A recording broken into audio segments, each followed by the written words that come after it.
you know when like a girl tells you that like, oh, you know, you have everything that I'm looking for in a guy, you're the gold standard and everything, but like, you know, you're just not him. Like, you know, he's not your own to date and everything. Like she's looking at you, she's talking to you, she's right in front of you, but she's basically saying he's not your own to date. That's kind of like Nicolas Jackson. Yo, you guys, what is good, man? Welcome back to Real United Talk, where we talk about all matters Real Madrid and Man United. This is going to be a United Matters episode because we have been linked to Nicolas Jackson. Yes, that Nicolas Jackson, the one from Chelsea.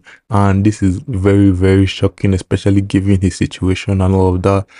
And you know, it has caused so much stir on the internet. People have, I don't even want to say mixed opinions because I don't even know if it's mixed opinions. I think everybody has one opinion that is like, no, absolutely not, that you guys crazy and all of that. But I think that you guys are going to have to really, really hear me out on this episode. Like, going to have to like really listen and hear me out, because I don't think that getting Nicolas Jackson will be the worst thing in the world. Do I think it will be the best thing in the world? No, but I actually don't think that it will be the worst thing in the world. I actually think that Nicolas Jackson is actually like an improvement from Rasmus Højlund, especially given like a new system and all it and all the changes and all that. I think that Nicolas Jackson is a better option than Rasmus Højlund.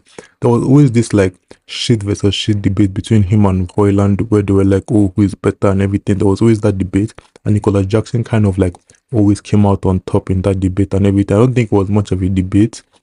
Obviously, it was because, like, you know, they're both struggling strikers in the Premier League and everything for top 6 clubs. So, like, you know, they were always comparing them. But, like, you know, Nicolas Jackson kind of always came out on top in that debate and everything. So, Nicolas Jackson has kind of always been, like, the better striker, at least the better all-round player. Højlund may be more clinical in front of goal. Obviously, he's not showing it and all that. But, like, you know, he's a bit more clinical in front of goal. But if we're talking about, like, who is an all-round better player, Nicolas Jackson has always kind of been on top. So, is Nicolas Jackson a better player than Rasmus Højlund? Yes. Is he a better striker than Rasmus Højlund? Probably. That one is still left for debate and everything. But is he now, like, would he be a step up from Rasmus Højlund is now the question. And to answer that question, obviously I have to dive into everything with Nicolas Jackson and all of that. So like, let's just dive into it real quick. So honestly, Nicolas Jackson is not a bad striker. I don't think he's a bad player one bit. I don't think that, you know, he has been necessarily like, you know, like put in the right light at Chelsea. You know, there's just been so many factors around him. I don't think that the system necessarily suits him all the time. I don't think that like, I just don't think that all the factors are working for him at Chelsea right now. And obviously, like, you know, it seems as if that excuse is being thrown around a lot nowadays, you know, like now everything's working out for him, you know, like in the previous days and everything, like you expect the player to make things work out for him, you know, all that yada stuff and all of that. But like, you know, it just things aren't really working out for him at Chelsea. You know, it's some confidence issues. Is there's just so many things going on with him right now. I don't know if it's mentality, I don't know what it is, but like, you know, the thing about Jackson is that he never gives up, like he never stops trying. Nicolas Jackson is always trying. He'll always try and get into those positions. He's always trying to get into dangerous positions. Always try to press. Always try to do something positive for the team. And like, honestly, as much as I've seen the worst of Nicolas Jackson, I do think that I've seen the best of him as well. I think that the beginning of this season, like the beginning of 24-25 season, I think it was really good actually. Like him and Kupama, that link up and everything, I think Nicolas Jackson actually looked like really good. And like just for like a moment, even if it was just for like a brief moment, people actually thought that, okay, we're seeing the real Nicolas Jackson, we're seeing the guy that we signed for however much million that they signed him for and everything, we're seeing a good player, the player that can run us for the future and everything, just for a brief moment. Obviously that kind of like expired at some point and he became like, you know, the striker that everybody knows and doesn't love. But like, you know, I think that Nicolas Jackson is actually like a decent player. I think he has shown his good side. I think he's kind of like Højlund in that situation where like, as much as like they're showing that terrible side right now, they've shown that good side, they've shown what they can bring when they're fully confident and everything. And honestly, Nicolas Jackson to Man United, would that be the worst deal ever? I don't think so, but like there's also factors that come with it as well. So I think that Nicolas Jackson will fit Man United tactically. I think that tactically he's kind of like perfect for this system. I think that, you know, he has that like kind of profile of striker that Amorim is looking for. I honestly think that this is more of like a tactical signing rather than like, you know, that like real striker signing. And like I'll kind of explain that because that doesn't sound like it makes so much sense. But I think that signing Nicolas Jackson is more like, he fits the profile of that striker. He might not be the man that you want. It's one of them ones where, like, he's not the person that you want, but he has everything that you're looking for, kind of thing. When like a girl tells you that, like, oh, you have everything that I'm looking for in a guy, you're the gold standard and everything, but like, you're just not him. Like, he's not your own to date and everything. Like, she's looking at you, she's talking to you, she's right in front of you, but she's basically saying he's not your own to date. That's kind of like Nicolas Jackson. Nicolas Jackson has everything we're looking for in a striker. He has that link up play, he's able to, like, run, like, we're able to play like long balls to him. Like, his first touch I don't think is the best, but like, because he's able to like run in behind, get all those long balls, kind of like drop deep as well. I've seen Nicolas Jackson kind of like drop deep and actually like create and everything, those like back heels, those fancy link up play, this and that. We saw Zexi do that a bit. I think that when Zexi is playing strike for Amorim, I think that's one of the things that he does really well, when he kind of like drops in deep and everything, tries to link up with Bruno and whoever else is playing that calm and whatnot. I think that with Nicolas Jackson, you actually get that. Like, I've seen his creative side when he kind of like drop deep, kind of like tries to create for the person running ahead of him and everything. Nicolas Jackson is actually like decent at creating, honestly. He's actually a very decent player when it comes to creating chances and everything. But yeah, I think that Nicolas Jackson has that profile, and I think that signing Nicolas Jackson is more to unlock Amorim's system, like fully unlock the system. Because right now we're trying to sign players that fit into the system. We're trying to sign players that, like, like to just like allow Amorim to play the way he wants to play, because we don't have necessarily the right profile of players in all areas of the pitch to do that right now.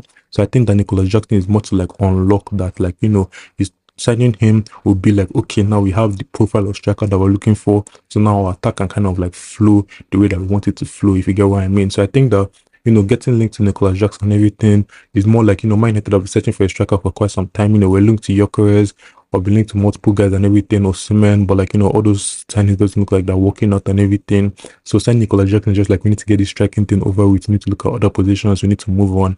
And honestly, like, I share it in sense of, like, we've actually been on this market for too long, especially for a striker and everything. And obviously, like, if we're signing Nicolas Jackson from Chelsea, I actually think that we can get him for like a good deal. I think we'll get for like a decent price. I don't think Chelsea will sell him to us for more than 30 million. 30 million will actually be a very good price. And speaking of like the strikers that we've been linked to and everything, Nicolas Jackson actually fits that profile of striker that we've been linked to.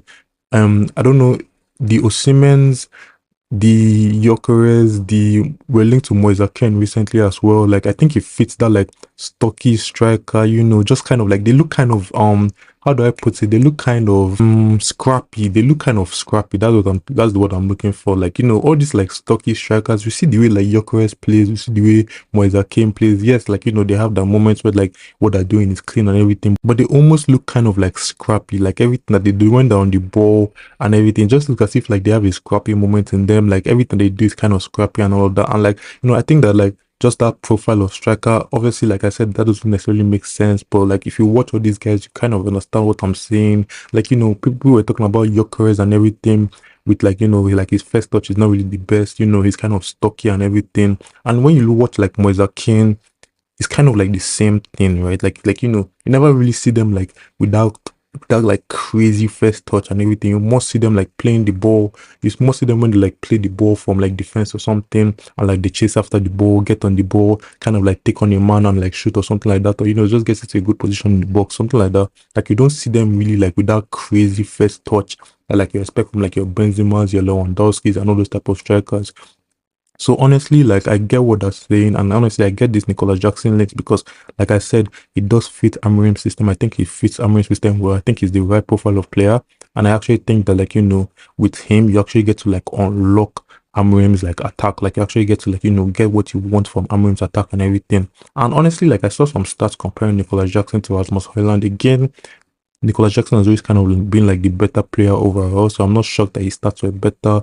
Obviously, I don't like using stats, I like using the eye test, and with the eye test as well, I do believe that Nicolas Jackson is better. But like, I saw some stats comparing Nicolas Jackson to Rasmus Højlund last season, and honestly, like, they were way above and everything, so you're definitely getting an improvement from Nicolas Jackson. But the thing about it now is that, do you really want to be replacing like a bad option with like a less shit option? Because I think that's the thing with Nicolas Jackson. It's not that he's a great option. It's not as if like he's the striker I've been looking for and everything. It's not like he's that player that I've been looking for, but like he's the less shit option. That's the question. Like, do you really want to just get that player that is like less shit kind of thing? Because like, let's be real, like, as much as like I've hyped him up a bit and everything, like, he's not been the best player so so far. But honestly, like I said, like it's just factors that are not going in his favor and everything. But that's another thing about Nicolas Jackson. That's another thing about like the type of players that we need to be going for now with United situation, because like I said in previous episodes, Man United need to have a certain amount of like awareness of that situation and know the kinds of player that we're going for. And that's why I push the agenda like Konya is a perfect signing, because I think that Konya has that like mentality, because we almost need like egotistical players nowadays. Like we almost need players that like like they can actually like get booed and everything. Like, look at the way Zexi got booed against Newcastle and everything. Like you can almost get booed by their own fans, get booed by opposition fans, media around them and everything, and that's just kind of like F off kind of thing. I think that that's the type of player that Konya is. I've seen it with him in multiple situations. Like obviously like those type of things, like is one thing where like they put that attitude towards like the manager and everything, towards like the team and in general, like they're not showing like passion for the team and everything. But it's another thing where like that just like that, but that's just that like personality and everything. I think that Bruno is kind of like that. Like I think that that's why we hype up Bruno's mentality so much. I think Konya is like that, and honestly, I like that profile of player right now, because right now we need people that are like strong headed, and like I think that we need our players to be strong headed nowadays. Players that we're looking for in the transfer window right now, they need to actually be strong headed. Like instead of like just signing anybody, because like nowadays, flashy doesn't do it anymore. We've signed the flashy player. We signed your Pogbas. We signed your Sanchos. We've signed the flashy players, and it hasn't worked out. We need people that are actually strong-headed. I'm not saying that we should not be going for quality. Obviously, we need quality, but we need strong-headed players. The thing with Nicolas Jackson now is that like he has kind of proven that like he requires like confidence. Like, and football is a confidence sport. Like, so obviously requiring confidence is obviously like, yes, like you require confidence to play football and everything, but there's kind of like internal confidence and there's external confidence. And I think that with internal confidence, you're more talking about like ego and everything, and the kind of person that like you get yourself up and everything. Like you don't need fans to be hailing your name, you don't need the opposition fans to be off your back and everything. Like you don't need like media to be in your favor and everything to be a good player. I think that that's like external confidence. Like when you get your confidence from like external sources and everything. I don't want to get like into like a TED talk or anything like that, but like there's external confidence and there's internal confidence. I think that we need players with internal confidence, and I think that with Nicolas Jackson has kind of shown that like he kind of needs that external confidence. He kind of needs the media in his favor. He kind of needs the fans in his favor. Just kind of needs external factors to be in his favor and everything right now. I think that Konya kind of has that like internal confidence, that like ego and everything that kind of like pushes him forward and everything. And that's why I think that he's the right profile of player to be going for. And I think that Nicolas Jackson kind of like requires that external confidence, which kind of puts him in that like pecking order of like players I don't want to be going for right now, because like Rasmus Højlund, all these other players, like, they're going through that, like, whole thing, like, where, like, the external confidence is off, like, nothing is going in their favor externally and everything, so it's affecting that internal confidence. These are not the players that we need right now, so yes, that's kind of like an X on Nicolas Jackson's mark and everything. But like I said, like he's the right profile player, and I think that he'll be able to like help Amorim unlock this system. The thing with Nicolas Jackson now is, yes, I said that he can create chances. I said that he can link up with his players around him and everything, and he will help us unlock the attack. But at the same time, with Nicolas Jackson, you can't really get like 20 goals a season from him in the Premier League. You can't expect that. You can get it. You can get it. You can get it from anybody, honestly, but you can't expect it. Like, we're signing Nicolas Jackson, and honestly, I think you're signing like 10 to 15 goals max in a season in the Premier League. I don't know what you get overall, maybe like 20 overall on a good season. But like, I think that with Nicolas Jackson, you're signing a 10 to 15 goal striker that will help you unlock your system. That's why I said that he's not necessarily the man that we're looking for, but at the same time, he's the profile that we're looking for. So like, we're looking for someone that has that profile and will also get us 20 goals a season. Sadly, we can't find that right now in this market. We don't want to spend too much money on the striker and everything. So I think that Nicolas Jackson helps us with that. But like, I don't think that Nicolas Jackson is getting us 20 goals in the Premier League season. I think he's getting us 10 to 15. So far, he has gotten Chelsea like 10 to 15. I think in his first season, got them like 14 or something like that. In his second season, got them like 10. On average, that's like 12. So I think that with Nicolas Jackson, you can get like 12 to 15 goals in a Premier League season, right? And I think that like, with that, you have to actually, that's why like, if you're getting this Nicolas Jackson deal over the line, like if you're actually serious about getting Nicolas Jackson, you now have to be more serious about like getting your Mbeumo's over the line and kind of like sourcing out goals from all around the pitch and everything. And that's where this whole Ahmad playing right wing back actually comes into play, and that's where it actually becomes like a bit more important and everything, because like with Nicolas Jackson as a striker, your striker is always expected to score goals and everything, and if you're not getting that much goal from him, like if you're not getting 20 goals a season from him, you need to be getting goals from all around the pitch and everything. So you actually not have to depend on like your Konya, who got 15 goals for Wolves last season. You need to depend on your Mbeumo, who got like what 20 goals or something in the Premier League last season. You need to depend on your Bruno, who has proven to be like a dependable goal scorer, and you need to depend on like your Ahmad as well, who has proven that he can score goals for us and everything,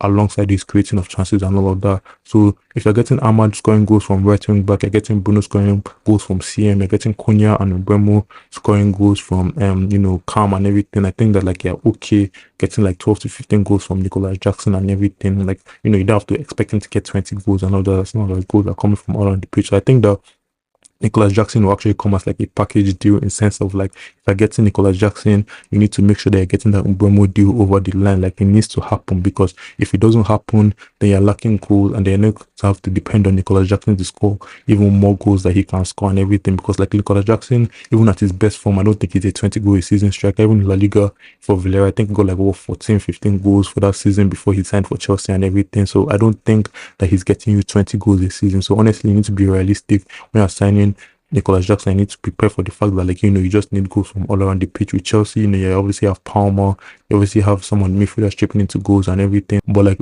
that thing, Chelsea kind of needed more goals. Chelsea kind of needed things that he couldn't offer them, which is why he didn't really look good for Chelsea. Hence like why people turned their back on him and everything, and hence why like he's not getting that external confidence that he needs. But I think with Man U, you have to be more realistic. You need to actually know what you're getting from him. You need to know the type of player that he is, and you just kind of need to know that this guy is not getting you 20 goals in the Premier League season. You need to accept that and just like help the factors around him. Get your Camps to score goals, get Ahmad to score goals, get Bruno to score goals.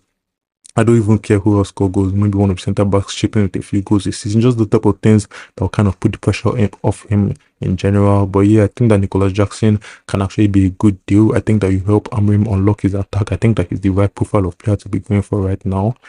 He might not be the man that we want, but he might be the player that we want, if you get what I mean. Like, he might not be that guy, but he's that guy. So yeah, I think that Nicolas Jackson will actually be a decent deal.